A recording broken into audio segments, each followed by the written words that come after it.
네, 말씀이 길갈의 기념비를 세우라 이 말씀인데요. 하나님께서 어, 가나안을 정복하게 말씀하시고 그 말씀을 성취하셨습니다. 우리가 길갈의 기념비를 세우라. 기념비가 우리가 무엇을 하여 기념비를 세우는 것이 아니라 하나님이 우리에게 말씀 주시고 말씀이 성취된 것, 그것을 전하는 것, 그것을 기념하는 것이 기념비인 줄 믿습니다. 그렇다면 우리 사랑교회에 40주년이 되었어요. 이제 지난 40년은 지나가고 앞으로 저에게는 미션이 남았는데요. 남은 상반기 6개월 동안 40주년, 40년사를 마무리하는 게 제 미션입니다. 그럼 제가 해야 될 큰 일들이 끝나게 될 것 같습니다. 그래서 그러면은 무엇을 두고 우리가 앞으로의 40년을 준비할까?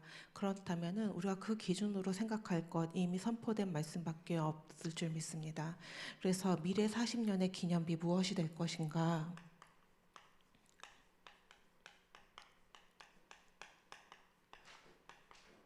저는 당연히 사랑교회의 미래 40년의 기념비는 미래 언약인 줄 믿습니다.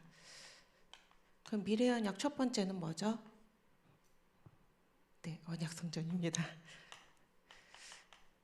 제가 다락방하거나 어디 갈 때마다 우리 미래 언약 가끔씩 확인하거든요.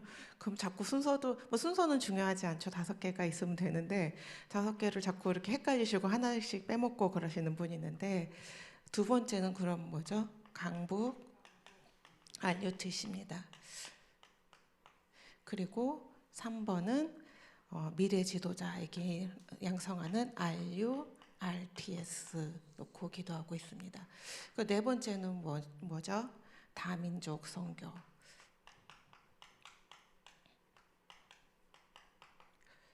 다섯 번째는 지금 진행되고 거의 마무리가 되고 있는 기도 RUTC입니다. 하나님께서요 우리 사랑교회에 주신 이 미래 언약 반드시 성취될 기념비로 허락하실 줄 믿습니다. 그럼 저희는 우리 사랑교회 성도로 되어 있고요. 이번에 임직을 받게 되었고요. 또 우리의 중직자분들 그리고 우리 교육자분들 모두 다 우리 사랑교회를 생각하면서 어떤 비전으로 내가 방향으로 나아갈 것인가, 하나님이 우리에게 허락할 것이 무엇인가 생각한다면 이 안에서 우리의 비전이 있어야 될 줄 믿습니다. 제가 이제 임직식 앞두고 나서 많이 중직자들 세우는 뭐 안수 집사, 장로, 그리고 권사 그렇게 그런 직분에 대한 책들을 많이 읽는데요. 그때마다 공통된 게 있어요. 중직자는요. 교회의 리더가 되는 우리 중직자는요. 항상 우리의 교회에 대해 내가 섬기는 교회에 대해 하나님께서 보내신 그 교회에 대해 미래를 두고 거룩한 소망을 거룩한 비전을 품는 사람들이 중직자라고 얘기했어요. 그러면은 여러분이 이 안에서 언약성전, 강북알류TC, 알류RTS, 단미주족 선교, 기도 알류TC 이 안에서 하나님께서 나에게 명하신 하나님께서 나에게 주신 분명히 사명이 있을 것이라고 생각합니다.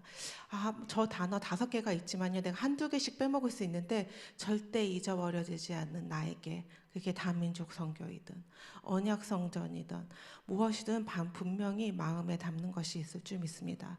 그리고요 저희에게 평생의 기념비가 있습니다.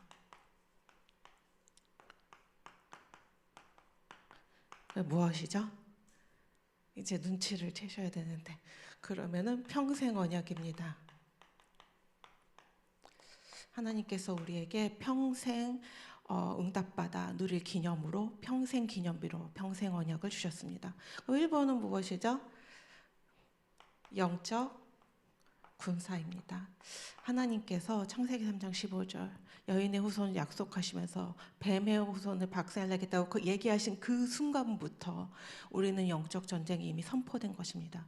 우리 믿는 자들에게는 항상 영적 전쟁하고 하나님 나라를 위하여 싸우는 영적 군사의 역할, 그래서 하나님 나라를 확장하고 선교의 문을 여는 영적 군사의 전도와 선교의 문은 여는 영적 군사의 역할 하나님께서 우리에게 명하신 줄 믿습니다.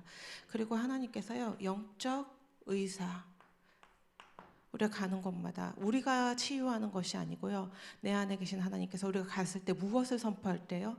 위로할 때 이런 게 아니고요. 하나님이 주신 말씀을 선포할 때 그것에서 하나님께서 치유의 역사, 회복의 역사 주신다고 말씀하셨습니다. 그리고 우리에게요. 영적 파수꾼이에요. 우리는 가정의 후대, 나의 후대도 하나님께서 허락하셨고 우리 교회의 후대, 그리고 지금 저기 정말 여러분이 중고등학교 현장, 초등학교 현장 아시는 분들은 다 그 얼마나 그 심각한지, 지금 우리가 후대가 맞이할 세대, 그리고 지금 우리 후대의 상태가 얼마나 심각한지 알게 되실 거예요. 제가 가끔 박성인 집사님이 이제 초등학교 선생님 오래 하셨으니까 초등학교 현장을 얘기하거든요. 우리가 상상할 수 없을 정도로 영적 문제 가진 초등학생들이 되게 많습니다. 우리는 같은 반에 이상한 애 있으면 그냥 화만 나잖아요. 근데 저희가 중학교 3학년 때 같은 반이었던 여자아이가 있는데 항상 꽃다발처럼 추파춥스를 한 손에 이렇게 가지고 다닌대요.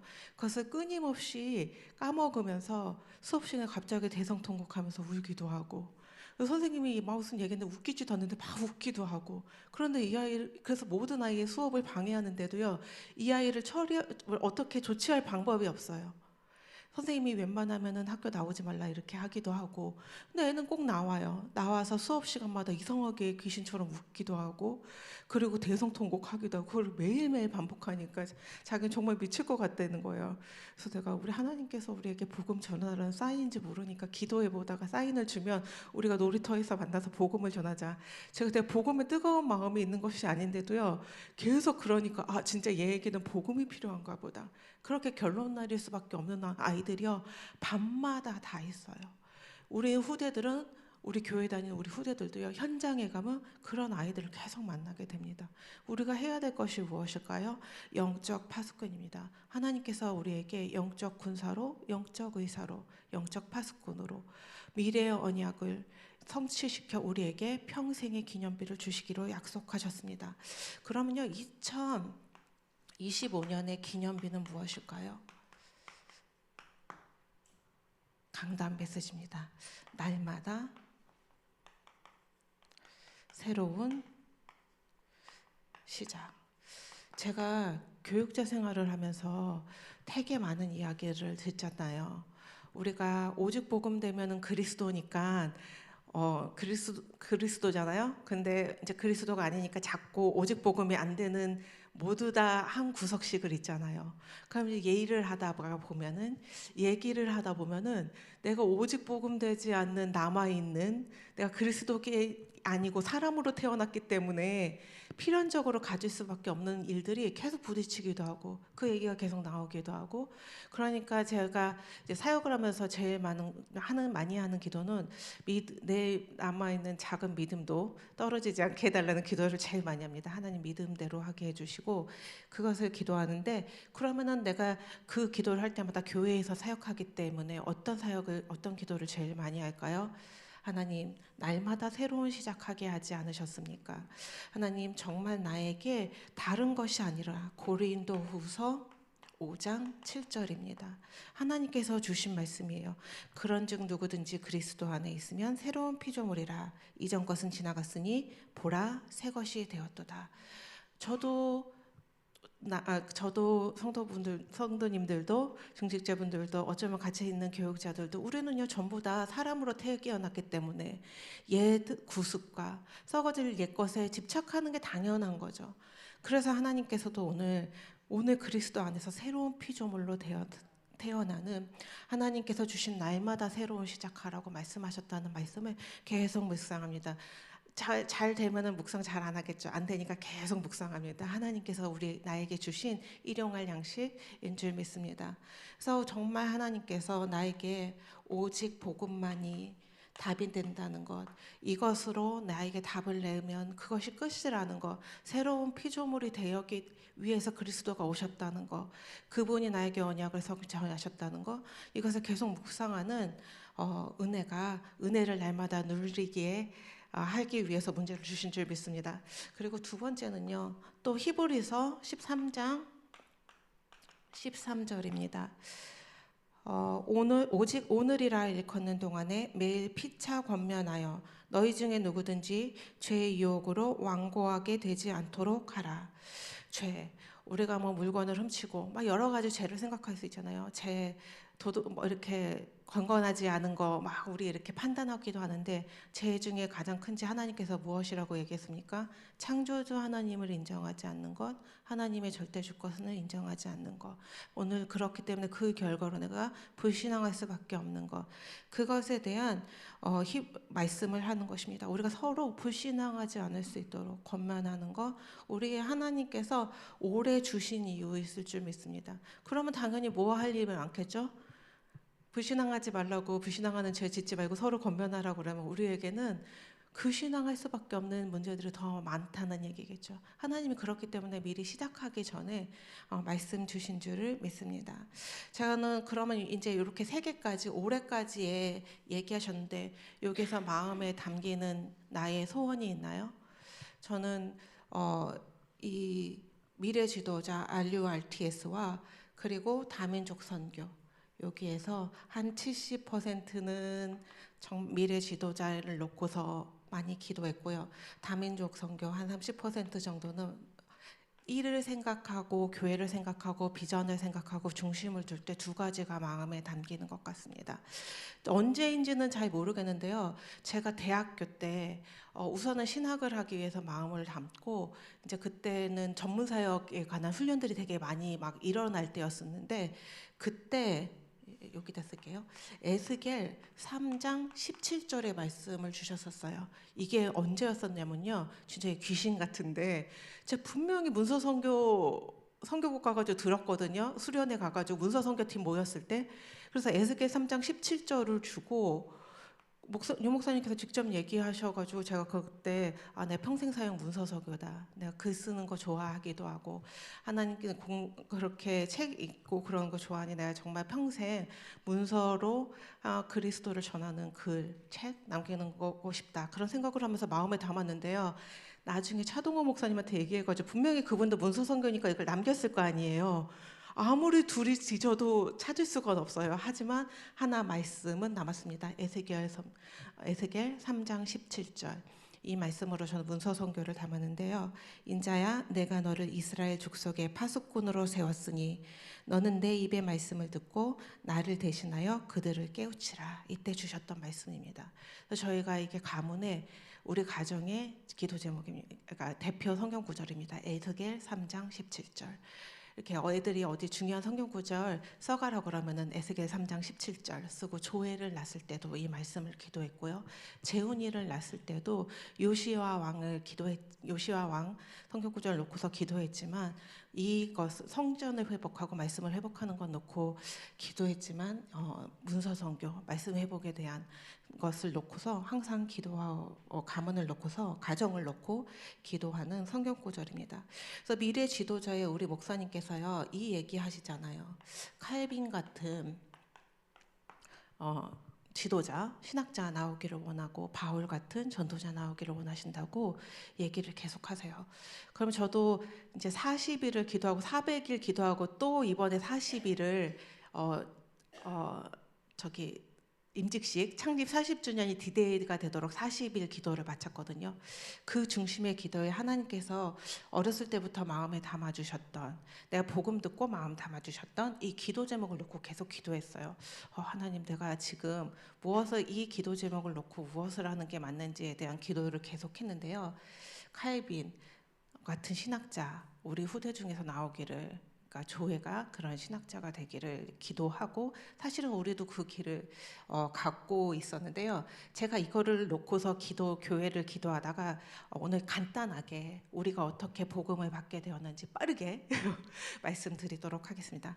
칼빈이요 종교 개혁을 하고 그 전에는 루터가 있었죠. 근데 우리 무슨 교죠? 장로교잖아요. 장로교회 어떻게 시작되었냐? 칼빈이요 이제 제네바에서 종교 개혁을 하고 이 영향을 이제 우리가 로마 카톨릭의 그것에 재앙하여 우리가 오직 복음으로 오직 성경을 오직 하나님께 영광 회복하기 위하여 우리가 신학을 개혁해 종교를 개혁해야겠다 이렇게 생각하고 칼빈이 종교를 개혁했을 때 여기에 온 영국에서 온 존 락스라는 사람이 있습니다. 근데 영국에서도 이미 존 락스가 첫 번째 사람이 아니고요. 이미 루터의 영향을 받아 우리가 로마 카톨릭에 대항하고 영국 국교에 대항하여 하나님의 말씀을 지키겠다 하는 신학자들이 있었어요. 그리고 이제 신학자들이 아니죠. 이제 그때는 이제 하여튼 지금으로 얘기하는 목회자들이 있어요. 그래서 루터의 종교 개혁을 나섰다가 사형당하기도 하고요. 복음 중심의 설교를 하다가 죽기도 하고요. 이랬을 때 그 순교했던 신학자 중에 한 명이 그 제자 중에 한 명이 존 락스인데 칼빈에게 가서 공부를 하고 영향을 받아왔어요. 그래서 와서 내가 이제 이것을 하나님 다 천주교회 로마 카톨릭에 대항하여 내가 이 나라를 정말 하나님 중심으로 칼빈이 주장하였던 것처럼 이제 개신교적인 종교를 개혁해야겠다고 생각을 하고 그때 그때 채택한 게 웨스트민스터 신앙고백입니다. 그래서 우리가 웨스트민스터 신앙고백 왜 이게 있느냐, 왜 중요하냐, 우리랑 무슨 연관이 있냐 잘 모르겠지만 웨스트민스터 신앙고백이 있어요. 이 신앙고백서가 우리가 어른에게 이것을 가르치는 게 대요리 문답이고 이것을 아이들에게 가르치는 게 소요리 문답입니다. 근데 우리 교회요 뭐가 있죠? 교회 헌법이잖아요. 장로교 헌법 보면은 신조가 있고 우리가 고백하는 사도신경 신앙 고백이 있고 그 다음에 웨스트민스터 신앙 고백이에요. 그 다음에 대요리 문답, 소요리 문답이 순서대로 적어져 있습니다. 그것이요 교회 헌법의 3분의 2를 차지해요. 우리의 믿음의 시작이 여기서 되었습니다.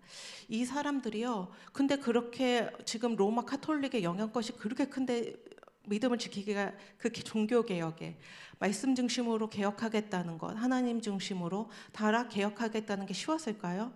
그래서 이 사람들이 본인들을요, 커버넌트 우리 진짜 다락방에서 많이 듣잖아요.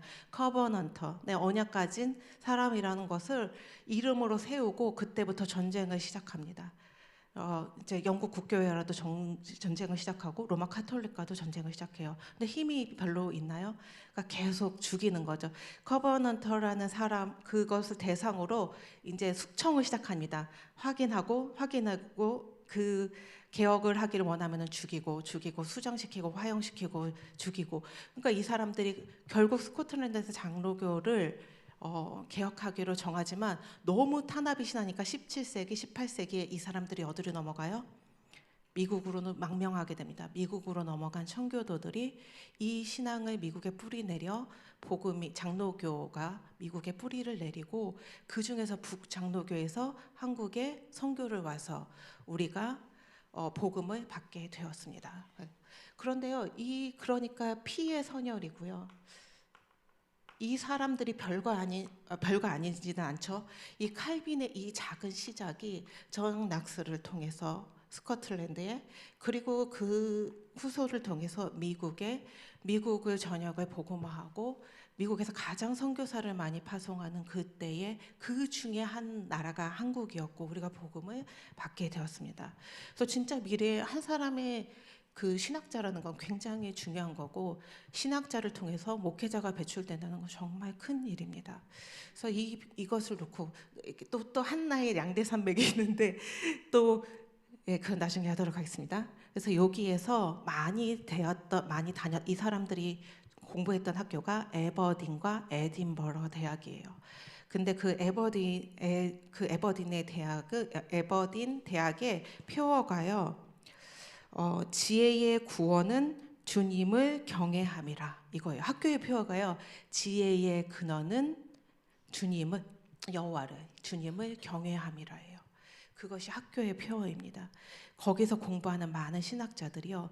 미국에서 처음 프린스턴의 전신인 신학교를 세우고 그 신학교를 통해서 많은 신학자들과 목회자들이 배출되고 전역의 신학교들이 세워지고 목회자들이 파송되면서 미국을 기독교 나라로 세우게 되었습니다. 한 나라를 세운 거예요. 어디서부터 출발이라고요? 한 사람부터 출발이에요. 그럼 우리 그게 제 마음에 담겼어요. 그럼 여러분에게도 분명히 뜨겁게 담긴 이것이 있잖아요. 이 얘기만 들으면 내 가슴이 뜨거워지는 거. 이것이 나에게 비전이 되는 거. 어떤 분들은 선교 내가 그 한 나라만 생각하면 뜨거워지고, 어떤 사람은요 후대만 생각하면 뜨거워지고. 그러면 여기에서 무엇이 나에게 교회를 위한 비전, 하나님께 주실 비전 기념비가 되겠습니까? 개인적인 언약이 반드시 성취되기를 기도합니다. 그리고 지금의 시간표입니다. 1번은요. 지금 제일 많이 나오는 것이 300%예요. 저 이거 대학교 때부터 들었거든요. 다른 이름으로 들었어요. 이거 오청남 목사님 통해서 듣기도 하고 유 목사님 통해서 듣기도 하고 갈 때마다 들었던 것이 300%였습니다. 우리가요 100% 갖고 안 돼요. 우리는 모두 살려야 돼요. 교회도 살려야 되죠. 현장도 살려야 되죠. 전문성의 응답도 받아야 되죠. 그리고 또 뭐가 있습니까? 우리는 또 업도, 잠깐만요. 가정도 살려야 됩니다. 우리가 해야 될 사명장이 있어요. 이 현장에 우리가 100% 갖고 됩니까? 정말요. 교회를 위해서 헌신도 해야 되죠. 가정에서 후대를 위해서 우리 밥만 주는 게 아니잖아요. 가정에서도 복음을 전해야 되죠. 현장 가서 복음도 전해야 되죠. 우리 또 12 나오지 않았습니까? 그 응답도 받아야 되죠. 우리가 교회도 살려야 되죠. 우리에게 100% 갖고 되지 않습니다. 하나님이 주시는 진짜 300%의 응답 받아야 되는데 그것이 어떻게 돼 있냐? 정말 우리가 24의 시간, 영원의 응답 24, 영원의 응답 25, 영원의 응답 00 하는데 나 24도 안 됐는데 25 나가고 이렇게 3년을 지났잖아요. 근데 다시 너무 감사하게 우리에게 지금 어떤 시간표가 왔습니까? 다시 24. 집중의 시간표가 왔습니다. 하나님이 그 시간표 놓친 줄 알고 하나님께서 우리에게 24 집중의 시간표 주셨습니다. 그리고 교회에 어떤 시간표가 있죠? 24 집중 훈련의 시간표가 있습니다. 언제 마감입니까? 이번 주 주일날 마감입니다. 이 마감이 지나면 더 이상 받지 않는다고 그랬습니다. 저희가요 일정이 한번 바뀐 적이 있잖아요. 그래서 광고가 조금 이렇게 오락가락하는 게 있는데 오늘 딱 했습니다. 6월 며칠부터죠? 2일부터 4일 딱 한 번입니다. 포스터에 수정해서 다시 올려드렸습니다. 그거는 예전에 첫 번째 나왔던 거고요. 이렇게 날짜가 바뀌게 되었습니다. 그래서 2일 오전부터 시작해서 4일 점심까지 내가 평생을 두고 하나님이 쓰실 반드시 필요한 일에 내가 할 수 있는 것은 뭐밖에 없어요? 집중. 그래서 하나님으로부터 오는 힘, 하나님으로부터 평강, 성령 충만을 가지고만 이것을 할 수 있는데, 이 응답을 받을 수 있는데 내가 정말 이 시간표에 어떤 결단하겠다? 집중의 응답을 받겠다 결단하시는 모든 분들은 어떻게 하시면 됩니까? 신청하시면 됩니다. 우리가 개별적으로는 독려하지 않기로 했어요. 말씀을 듣고 응답 받으시는 분은 이렇게 고민하지 마시고, 저희 사랑교회의 특징이 있거든요. 막바지가 되면 신청해요. 그러지 마시고 미리미리 신청하셔서 행정하는 저희들이 미리미리 준비할 수 있도록 여러분도 미리 기도를 준비하시고 저희도 미리 행정적으로 불편하지 않을 수 있도록 준비할 수 있도록 응답받고 신청하시기를 기도드리겠습니다. 우리가 인간이 할 수 있는 거 무슨 시간표? 25는 누구의 시간표라고 그랬죠? 하나님의 시간표죠. 그럼 우리가 할 수 있는 거 뭐예요? 우리가 할 수 있는 것은 24의 응답을 받는 것입니다. 그 시간표의 시작입니다. 여러분께서 모두 기도하시다가 응답 받으시기를 기도하겠습니다. 기도하겠습니다. 사랑과 은혜의 하나님, 영원히 변치 않으시고 살아계신 주님을 찬양합니다. 지난 40년 동안 저희 교회를 인도하시고 복음 안에서 참된 평안과 은혜를 허락해 주신 모든 것에 감사드립니다. 하나님, 저희를 향한 하나님의 계획은 완전하며 막을 수 없음을 믿습니다. 이제 40주년을 맞아 복음의 완전성과 하나님이 기뻐하시는 기도, 예비된 자를 찾는 전도, 그리고 교회 참된 이유를 깊이 회복하게 하여 주옵소서. 길갈의 기념비처럼 저희가 나아갈 미래를 위하여 기념비를 세우기를 기도합니다. 한 지역의 전도 지교회를, 한 나라의 선교 지교회를, 그리고 교회 안에 복음 가진 귀한 제자들을 세워 후대에게 주님의 능력을 증거하게 하옵소서. 막을 수 없는 하나님의 계획 속에서 늘 평안과 감사로 나아가게 하옵소서. 예수 그리스도 이름으로 기도합니다. 아멘.